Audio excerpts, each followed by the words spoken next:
continue discussions to reopen the government in Washington, D.C. Federal workers just wait. Our Amy Reed talked with one researcher whose projects sit on his desk until the government opens again. Amy?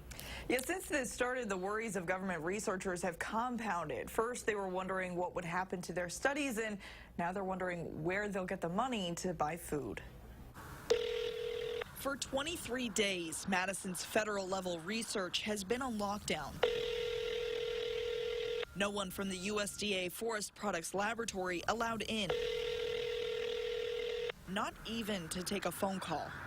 Hello, you've reached the office of Carl Houtman, USDA Forest Products Laboratory. Due to a lapse in funding, our laboratory is closed. Instead, those researchers like Carl Houtman stay home. It's been a little bit strange, I'm going a little stir crazy, but I'm coming up with things to do, work around the house and things. With the Sunday Sudoku, he's working on problems simpler than the ones he's missing at work.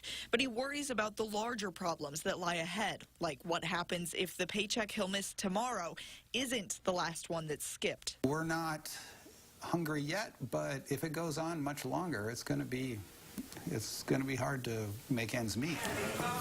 Food banks in Madison said they're ready to take on a greater need if it comes to that, and Houtman says it has. There are folks that are starting to, having to go to food banks. I know that there are some members who are trying to get in unemployment insurance, but there's a whole nightmare because because the government is closed, they can't get the paperwork that they need to prove that they're unemployed.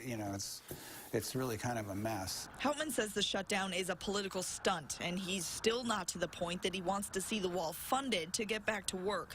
But he said he does wish someone at the federal level would show empathy for people like him. It feels like neither party and then on the federal level really even cares about federal employees and the impact that we have. And until that happens, there's at least one thing he says he can draw from his background as a researcher. I lived as a graduate student for several years, so, we've been poor before, and we can be poor again.